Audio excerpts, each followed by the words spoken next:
Well, we do have a good number here, so I'm going to go ahead and start my spiel as we may have a few more join us.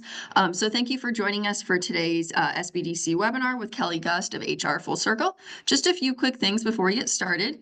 You are welcome to ask questions. We just ask that you submit those via the chat box there in your Zoom toolbar, and we will address those before we close out today's webinar.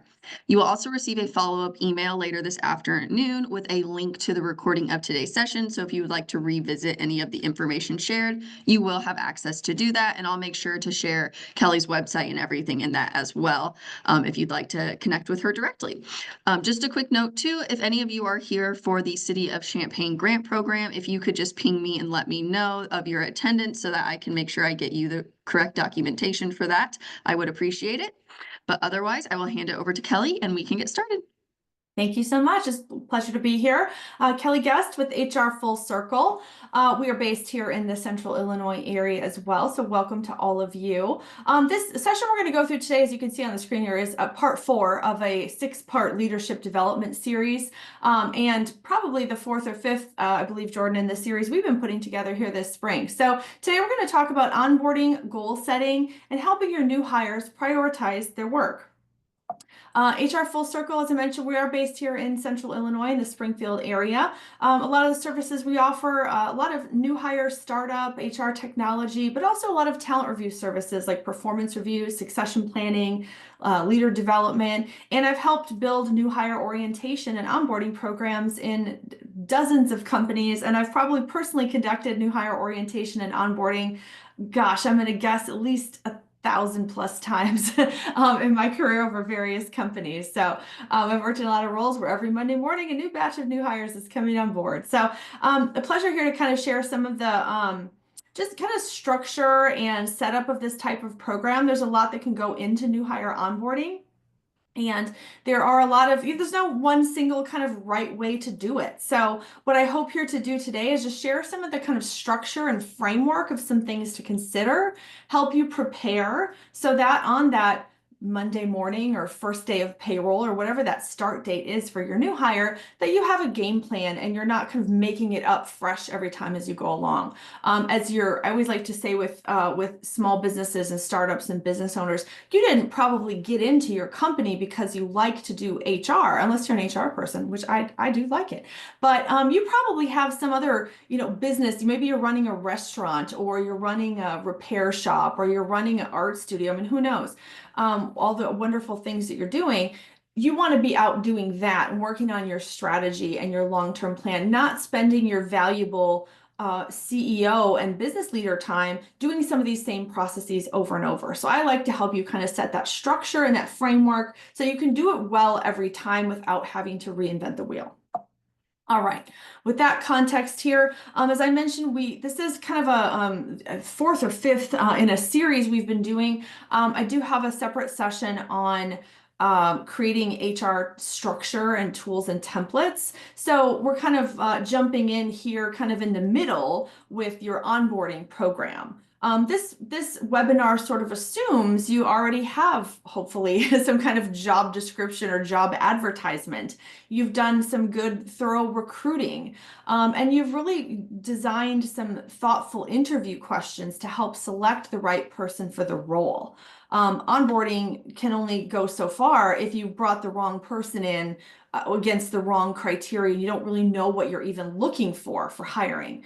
So kind of if you're defaulting into that kind of warm body syndrome of we just need to get someone in, onboarding may not be the right place for you to jump in. I mean, if that's where you're start, we'll make it work. But put some thought into how you're hiring and all those steps that lead up to that person sitting in your business on their first day. And then following the onboarding program here, things like some sort of employee handbook or policies that you're going to talk about. What does this person need to know in order to work for you? Do they need to adhere to confidentiality? And I'll talk then a little bit here about performance review and how to kind of manage performance once the person is on board. We won't get into the things toward the end of this list here, such as separation, offboarding, or kind of required compliance training. So anyway, just want to kind of set that up, that new hire onboarding is a good tool and program process to have as part of your HR structure, but it's certainly not the only one. All right. So, to start the conversation about new hire onboarding here, I like to kind of use this metaphor. Imagine that you're invited to a friend's house for a party. You get that invitation, maybe in the good old days, you'd get a nice little glossy, shiny invitation. Maybe this day it's a text message. You hear about this party going on and you're excited. You maybe buy a new outfit. You get all glammed up. You girls, you get that glow up, right? We're going to curl our hair and do our makeup. We get a babysitter, maybe even. But when you arrive, your host is still in their PJs. There's no food on the table. And you're like, hey, just come on in, help yourself, right? Does that sound like a good experience for you going to that party? Of course not. You would expect that some time and attention has been put into planning this party, that there might be some food, some cocktails, etc. Or maybe if I just needed to be told to bring those things myself, BYOB, that's fine too. But let people know what the scenario is. So of course, that would not be a good experience. We would expect that some thought and attention had been put into this. But unfortunately, all too often, new hires walk into their first day on the job and just, jump in, roll up your sleeves, figure it out, sink or swim, trial by fire, right? Just the thought of sink or swim, what's the alternative? Sink? You just spent all of this time and energy and recruiting dollars to get this person in the door, and you're just gonna throw them in the pool, hope they don't sink, right? It's not really the best way to onboard. So I want to help you kind of see some better ways. Some of the horror stories I've heard in my career, I've heard someone say, I was put in a conference room on my first day and told to watch the company's safety videos for 6 hours, and no one even offered me water or showed me where the bathroom was or anything, right? Just throw them in the conference room. Terrible. That's not a good party, right? As a new hire, that's not the kind of party you want to experience on your first day. Here's another one. I found out the job they had hired me in was different than the job I had applied for, and it was not something I was qualified to do. It's another horror story there. My manager was on vacation for the first week. I had no work to do, and the other employees didn't even really seem to know that I had been hired. Awkward, right? Ever walk into a party where you don't know anyone? So that kind of dynamic. So again, these are not good stories, and I could go on and on about people sent to the wrong building, people finding out they start on a Thursday, find there's mandatory overtime. So I want to help you all throw a better party on new hires' first day. So here's how we're going to spend our time today. The case for onboarding. Hopefully I'm helping you already kind of understand, like, this is a big deal. And to make that case for onboarding, for you to put some time and attention into this program. I want to help you kind of prepare on the front end to onboard, some things you could think about. We'll talk about new hire ambassador programs, new hire checklists, new hire orientation, and some other good ideas. My intent here is not to say you need to do all of these things, but instead, going back to my party metaphor, to lay out a buffet of options and give you a couple things that you may wish to try. And then finally, new hire onboarding goes beyond just day one. How do you then transition this new hire into knowing what their goals are and performance review and regular performance check-ins? So we'll touch on that a little bit at the end as well.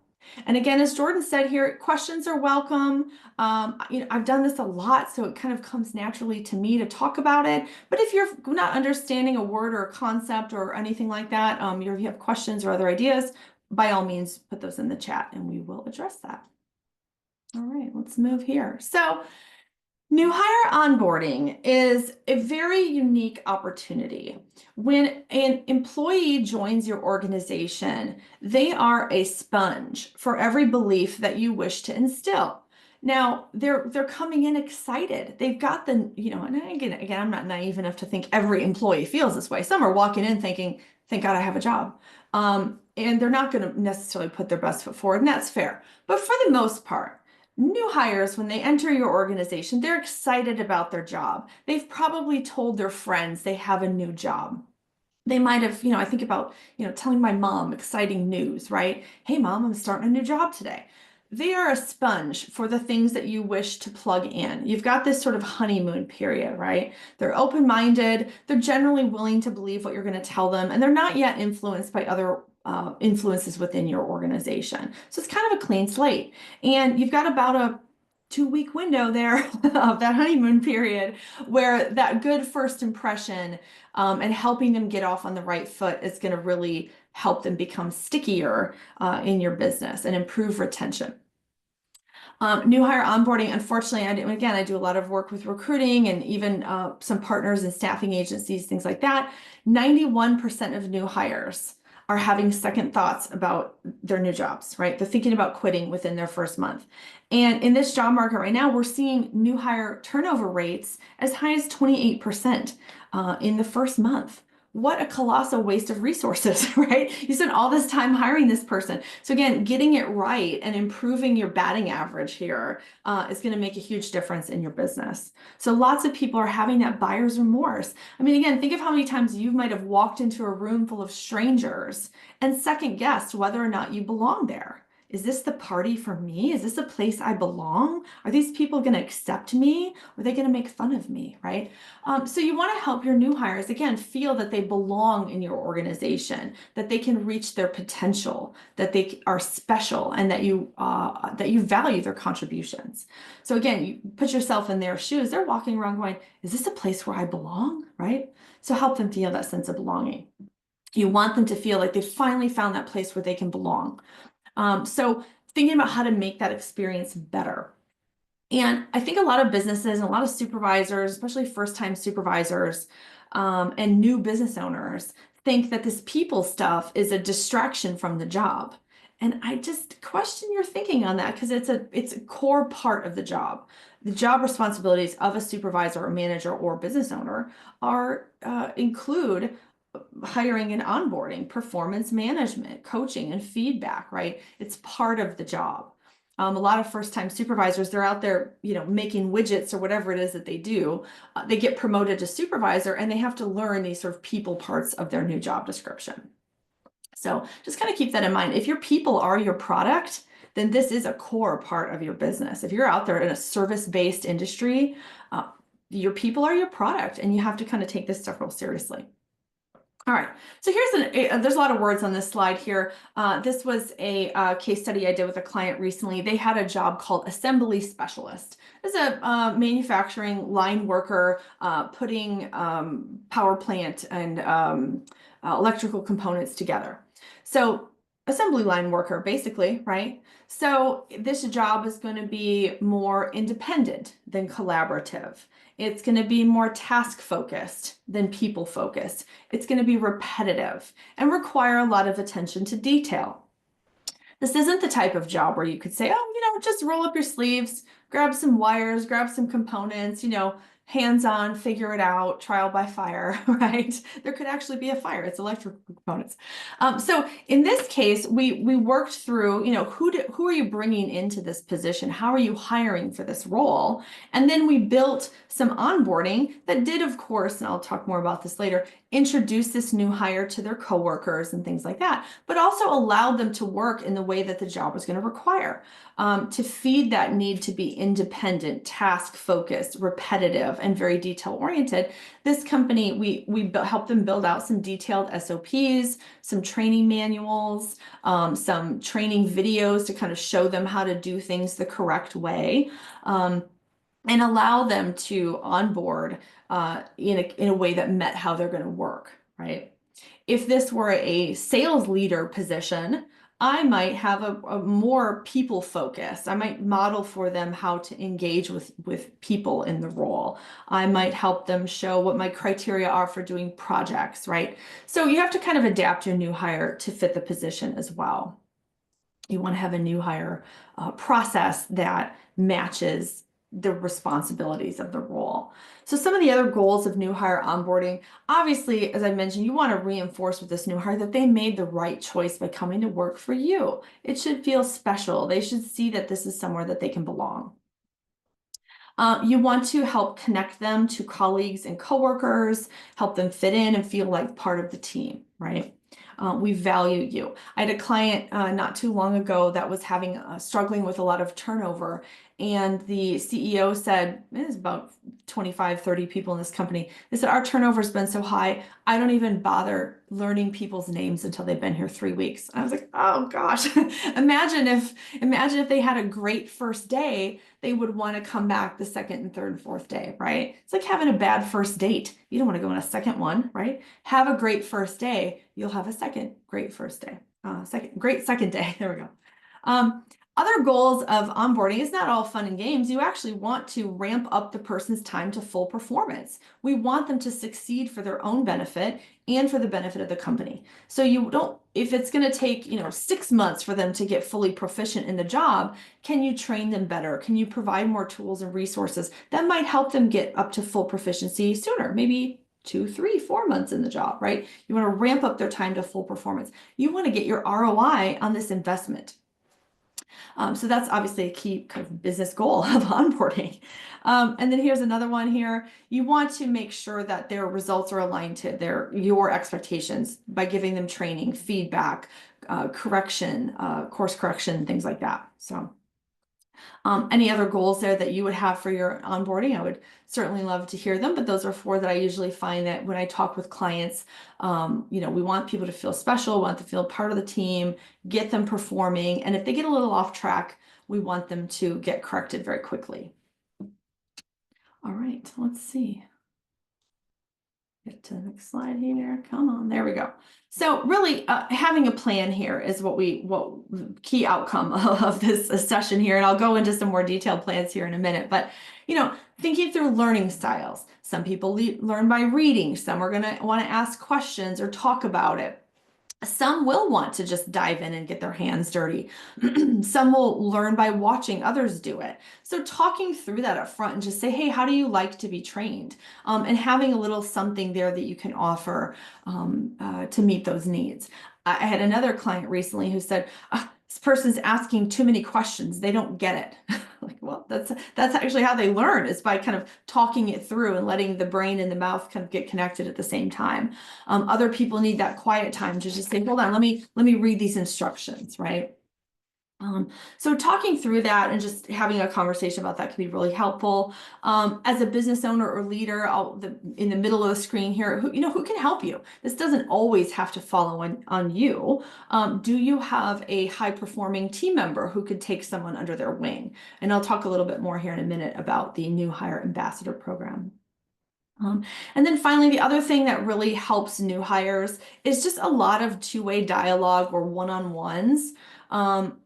Don't assume that no news is good news, right? Well, they're working the assembly line. I haven't heard anything from them, so they must be fine. And then, second week, they don't come back. So checking on them, making sure that, past the first day, they're still very new. So how do you continue the dialogue with them very frequently at first? And then the longer they're with you, of course, you can kind of slow those check-ins down a little bit, maybe to once a week or less. And then eventually kind of settle into like a 90-day performance check-in, performance review, something like that. And as they're there longer, maybe that becomes every 6 months or a year. But I want to help you get people through that 90-day window. If you can keep them that long, they'll likely stay. All right.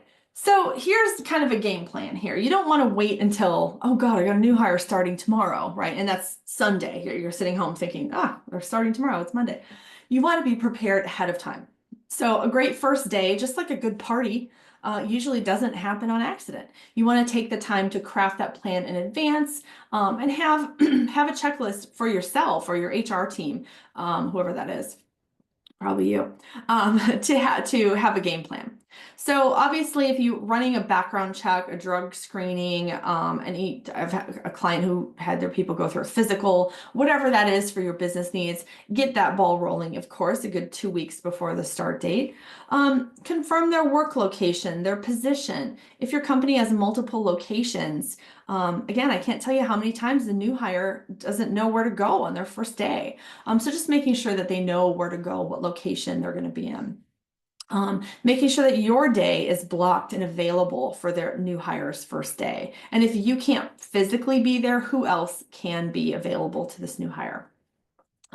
If you're going to use a new hire ambassador or sponsor or buddy kind of program, again, whether that's real structured here, like I have it in all capital letters, or more informal, that's something you would want to be kind of get the ball rolling on that 2 weeks before the start date.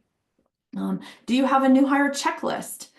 There are so many things that new hires need to learn. Obviously, the basics like their tax forms and your confidentiality agreement, sign your handbook.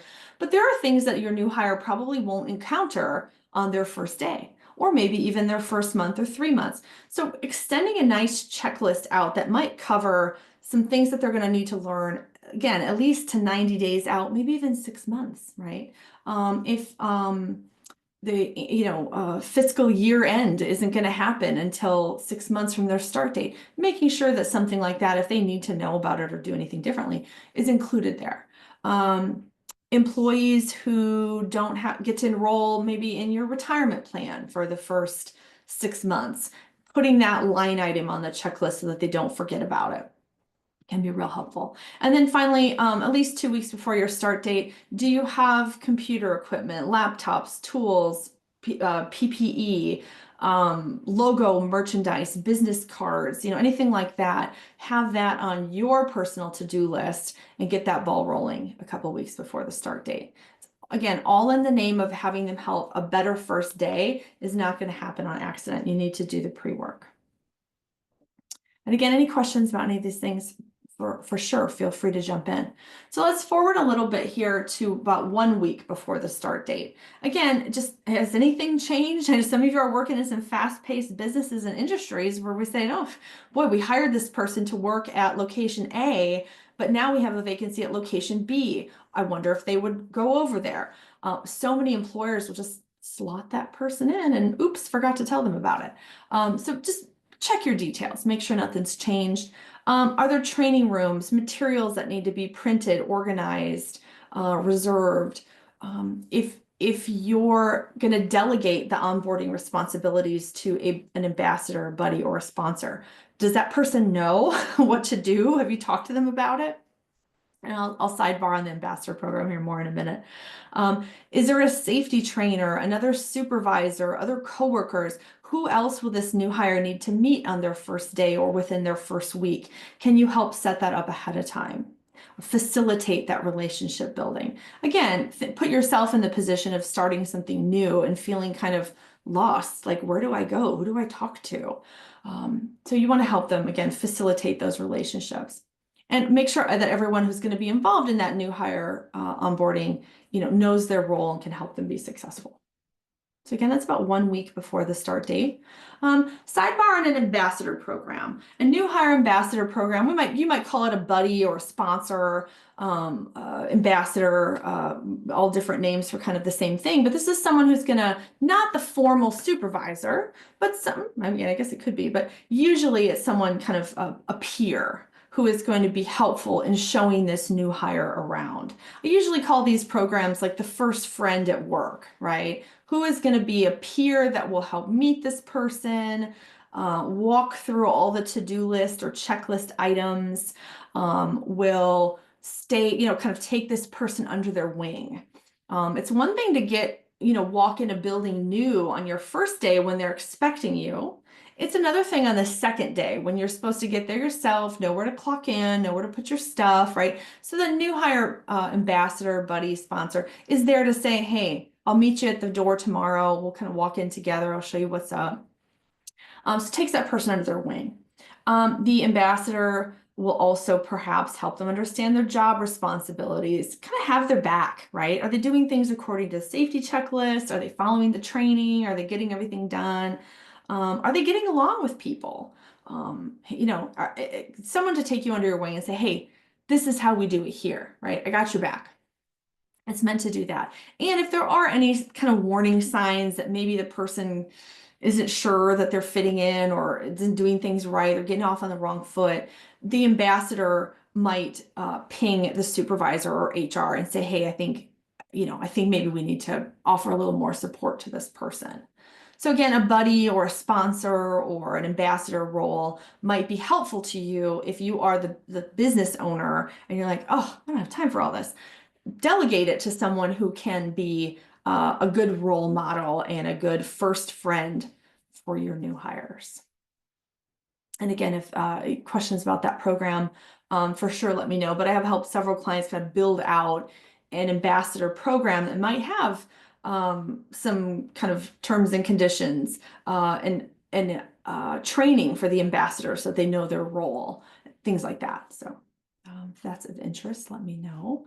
And again, that new hire ambassador, whether that's the supervisor or some other buddy or sponsor, is going to meet with that new hire on a regular basis. First week, I would say daily. Hey, how you doing? You're new here. How things going, right? Morning, maybe lunch break, I'm checking in saying, hey, you want to sit, want to go to lunch together? Want to sit by each other? How'd your day go at the end of the day before clocking out?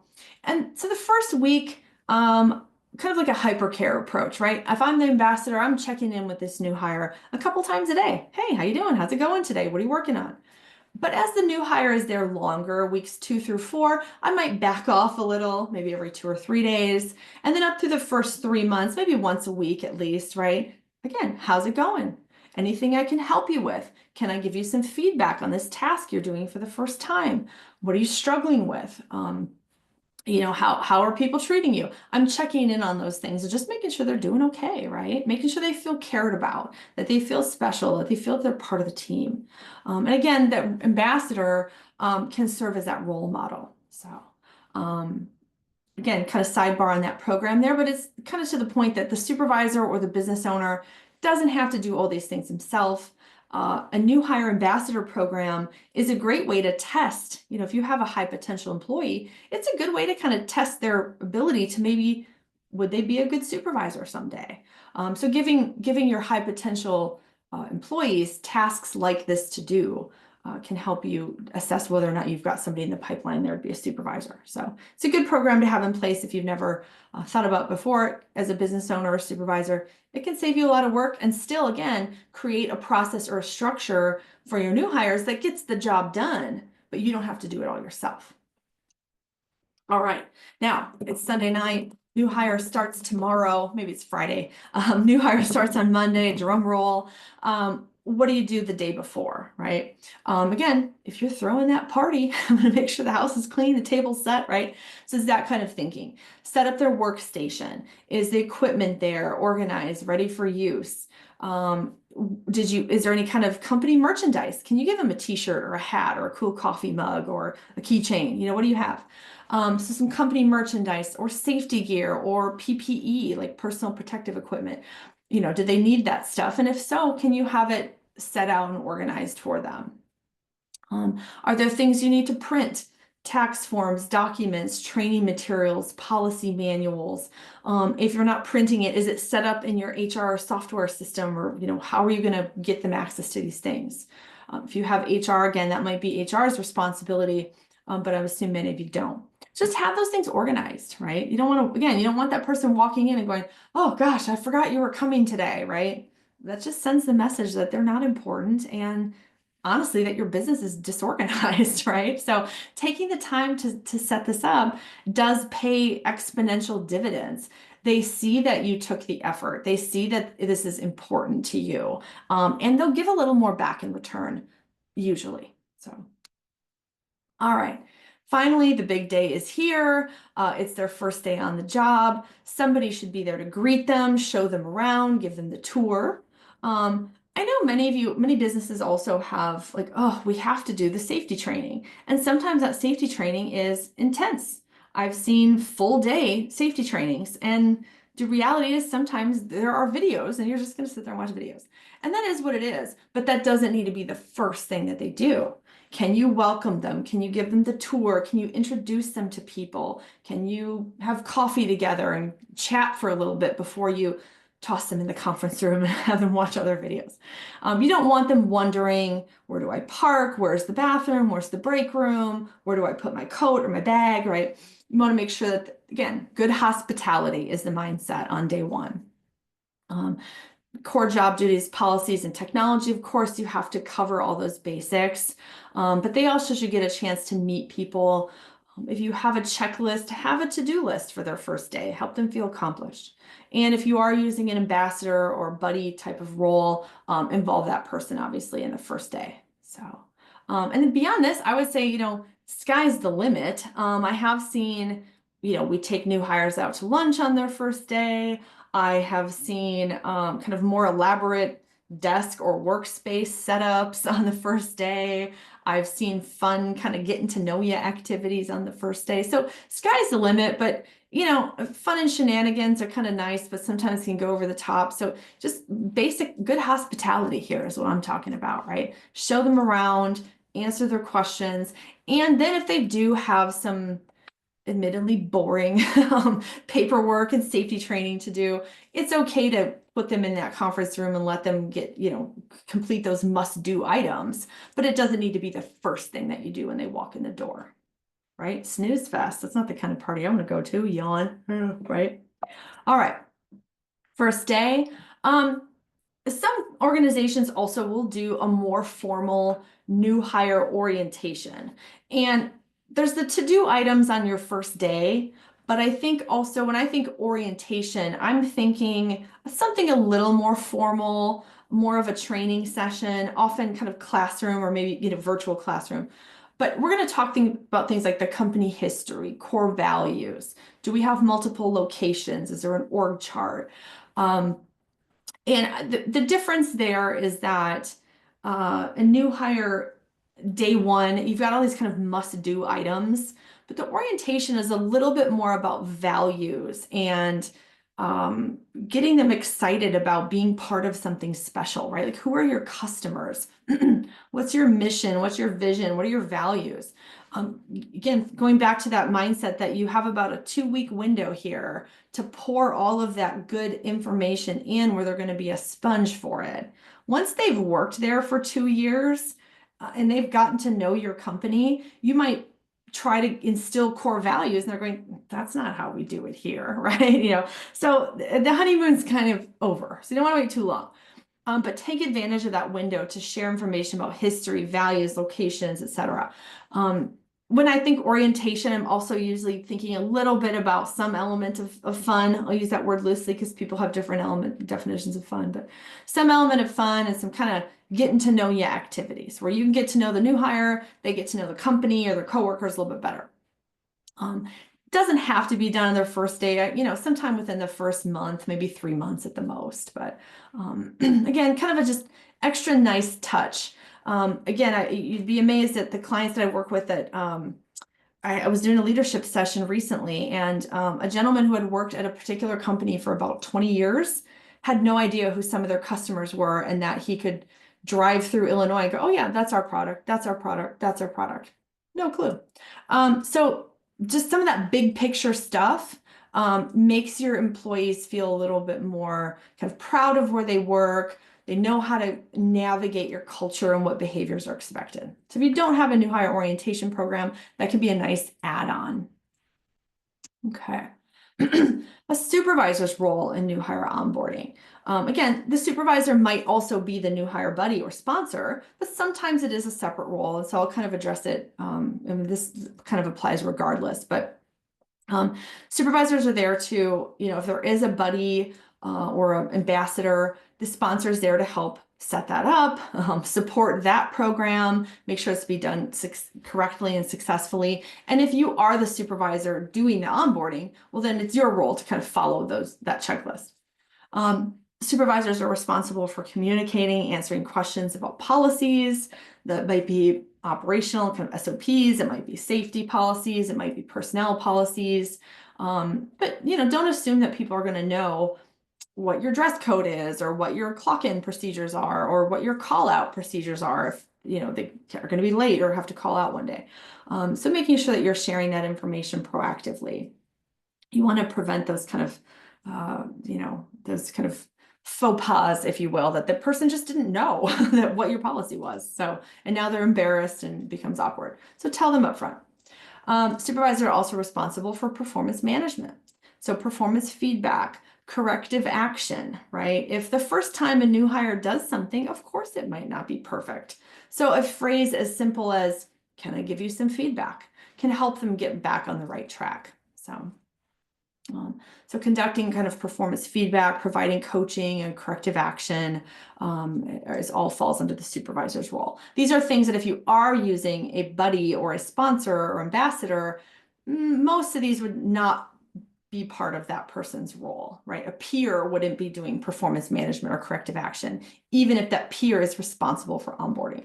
That peer would come to the supervisor and say, hey, I showed them how to do it. They're doing it wrong. Help me out. And then the supervisor will step in. So just some role clarity there. And again, questions, feel free to hop on the chat and I'd be happy to elaborate.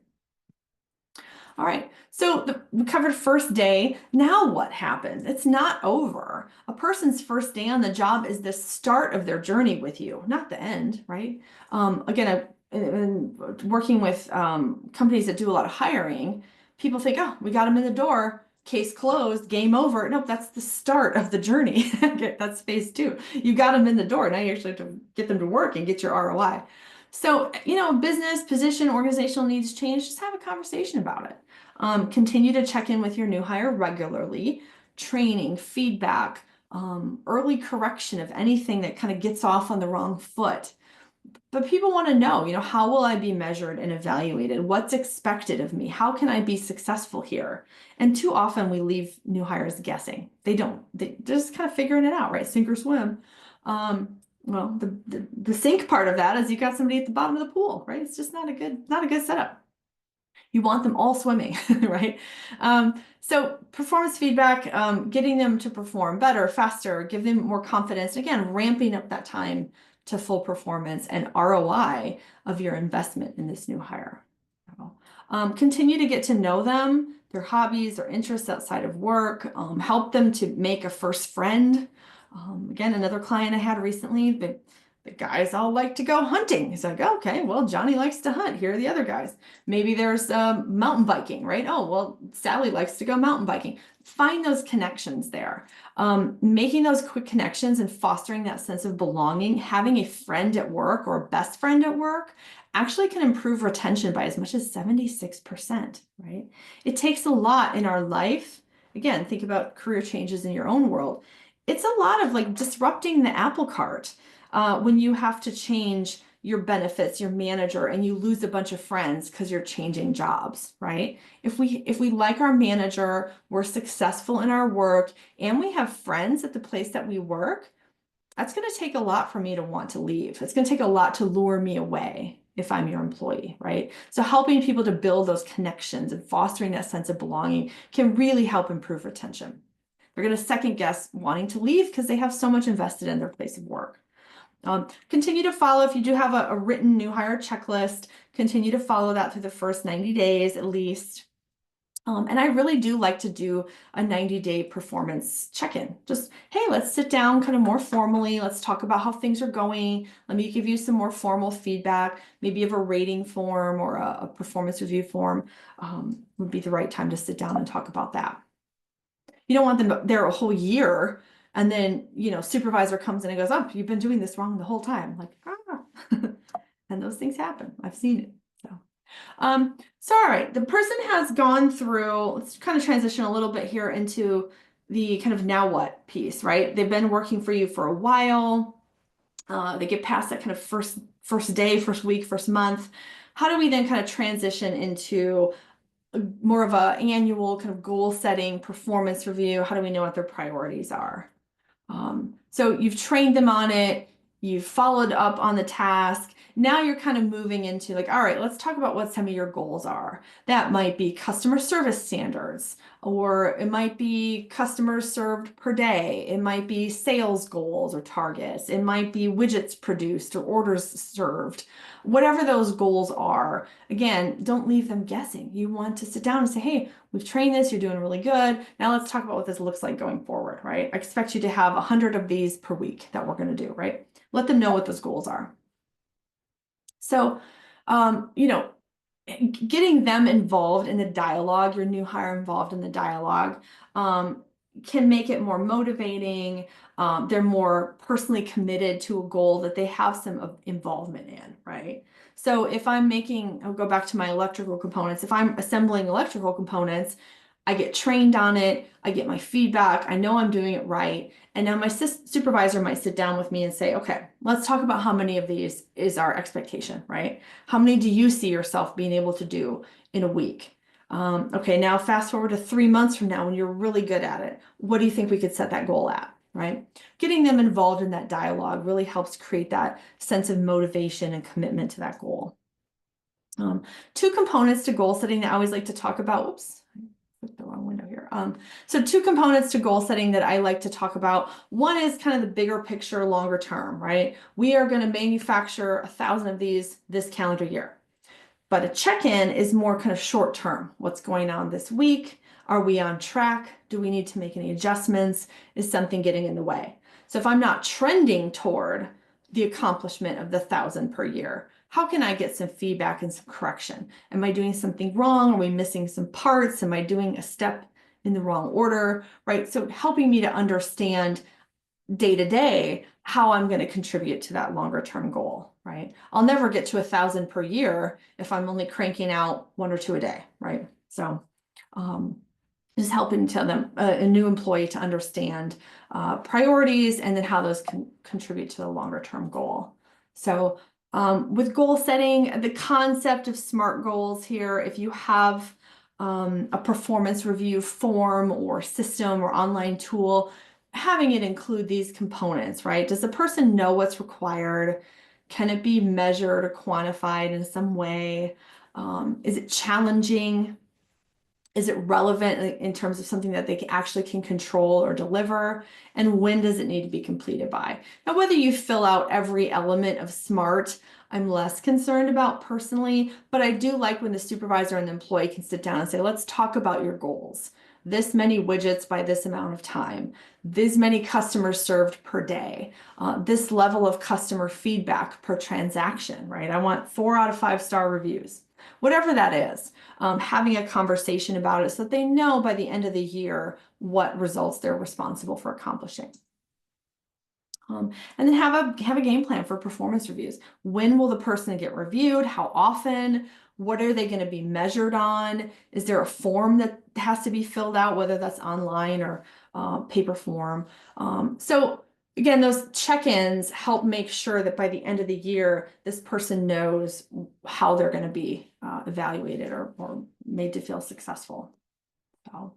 So big picture, long-term kind of goal setting, but check-ins or one-on-ones keep that performance on track. And that can't happen just on the first day, first week. It's something that's going to continue, ideally weekly, monthly, or at least 90 days, forever. So today's priorities, things that are important and urgent and on fire today can disrupt what our longer term goals are, right? So we'll never get to that. Again, going back to my widget example, we'll never get to the 1,000 per year if we're not keeping up a production of 1 or 2 a day, right? 3 a day, 3 plus, check my math.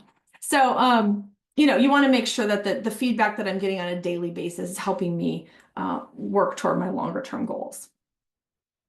So without that check-in, that feedback, and that helping to manage those day-to-day priorities, it's very easy for new hires to get focused on the wrong thing, or might solve those exciting or kind of easy tasks.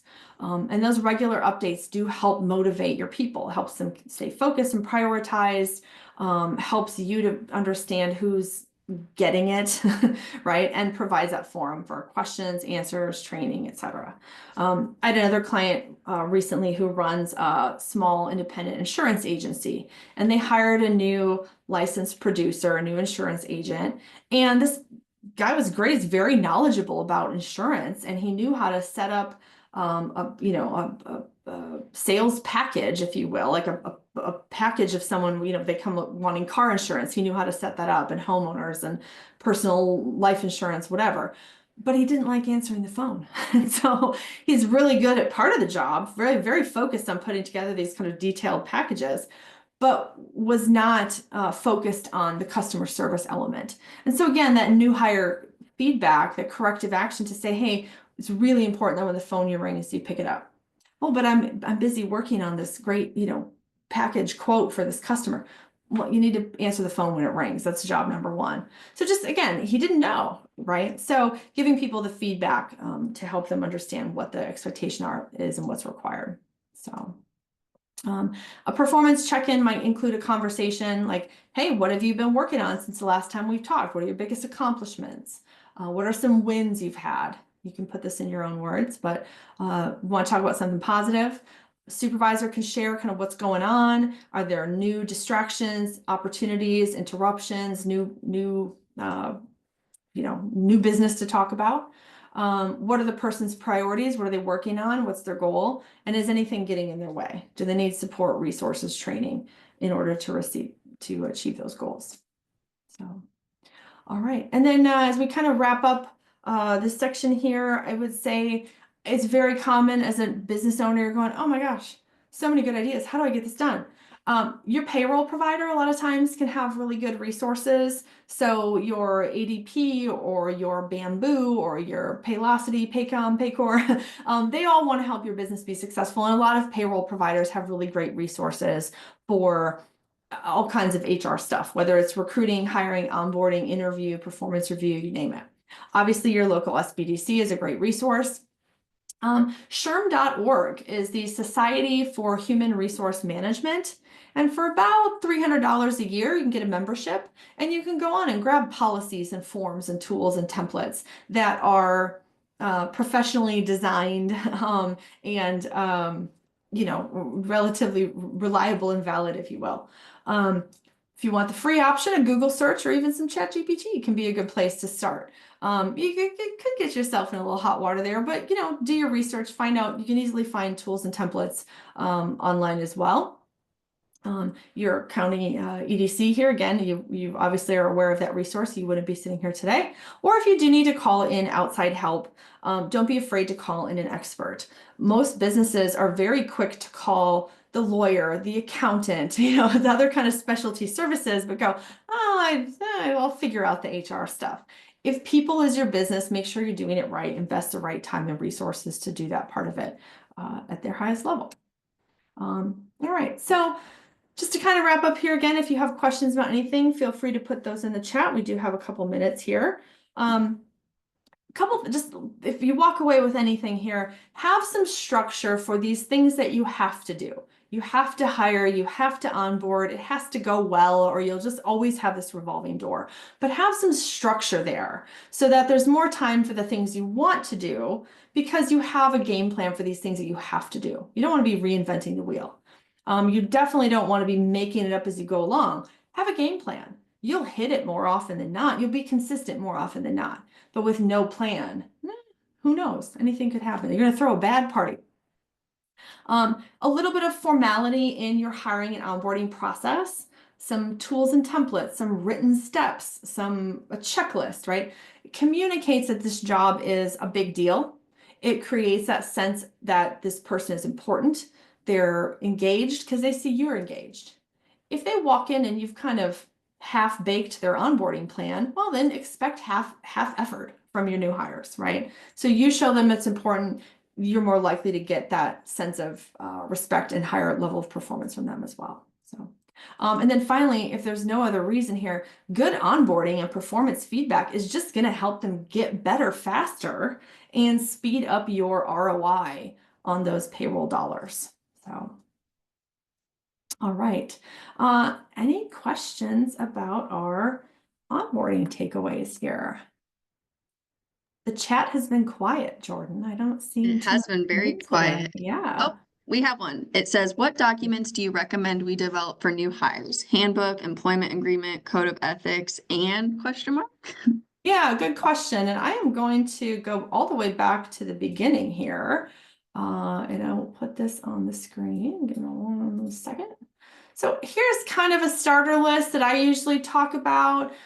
Job description. I mean, a lot of times a person might respond to a help wanted ad, but is there a job description for this role? Offer letter template, onboarding checklist, some kind of basic employee handbook or policies can be very helpful.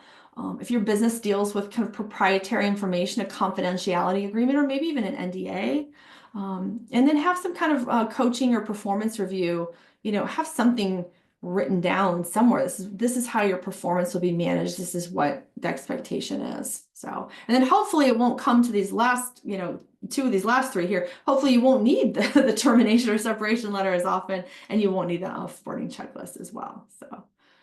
So yeah, handbook, some kind of employment agreement or confidentiality agreement, ethics, you know, any kind of expectations there. Having those things written down helps you be consistent in telling them about it and helps them be consistent in operating within those parameters. So what do you do if you're not able to offer super amazing above market pay? Is it self-defeating to put that in the job ad? No, I wouldn't say, you know, our job offers terrible pay. I think to kind of play up, what do you offer that would make it worthwhile to work there? Not every, and I'm going to get asterisk, I don't want to sound naive, but not everybody is just chasing that top dollar. People are also very willing to work for a mission, a cause, a team that they feel like they belong to, you know, a purpose. So can you create some of that? Can you offer other flexibility or something else in lieu of time, the extra pay? So getting caught in the top dollar pay rat race can be a trap as well. So what else can you offer? Not everyone is just there for a paycheck. People want to feel like they belong. They want to feel special. They want to feel something important. So yeah, I would just be realistic with what your budget for the position is. And, you know, if you're not getting applicants, even if you're selling all that other good news, then maybe you might have to look at pay and just figure out how to meet the market, if you will. Hybrid ? Remote ? Are also incentives to some. Yes, I think Angela there, if I'm reading your comment correctly, you're answering Jennifer's question. Yeah, can you offer other types of flexibility? Even if it's, you know, even if remote is not an option, you can't have a remote restaurant server, for example, but can I offer flexibility in the schedule, maybe self-scheduling and some other types of flexibility, as well as that great team environment that would help that person feel connected to what you're trying to do. So is it required to put the pay range on the job ad? Yes, it is. No, I did not cover that, Regina, but it is required according to the Illinois Pay Transparency Act. You do need to put a pay range in your job postings. So, and again, Angela's on point there answering the question. So thanks, Angela. I owe you one. Don't be sorry. But yeah, it is required to put a pay range in your posting, a realistic pay range in your job advertisements. So yeah, all good questions. Thank you, Regina. Thank you, Jennifer. And thanks, Angela, as well. So any other questions? I'm not seeing any. If so, I will just put at the end here. I think I have my contact info on the last slide. We'll end with that one. If you do have a question you didn't want to ask today, my email, my website, my phone numbers are on here as well. And, you know, just reach out if you want additional information, you need a speaker, you need HR support, you're not even sure what you need, or, you know, you just want to talk about wine and new restaurants. I'm happy for that to chat with you as well. So. Yeah, and you're welcome, Jennifer. Thank you, everybody. Thanks, Jordan, for putting this together. And thanks to the SBDC and Champaign-Urbana Economic Development. Thanks so much. Thank you, Kelly. We did have one question about availability to see the presentation. You'll receive a follow-up email later today, so you will have access to view the recording of today's session in full, and then it will also go on our YouTube channel where we have a variety of our past training sessions, so you can always visit that, and I'll link that in the email as well in case there's a past session on whether it's HR or another topic that you've missed. So. Thanks, everybody. Well, we'll go ahead and close out today. Thanks so much, Kelly, and thanks to everyone who joined us. Have a great day. Thanks. Bye. Bye-bye.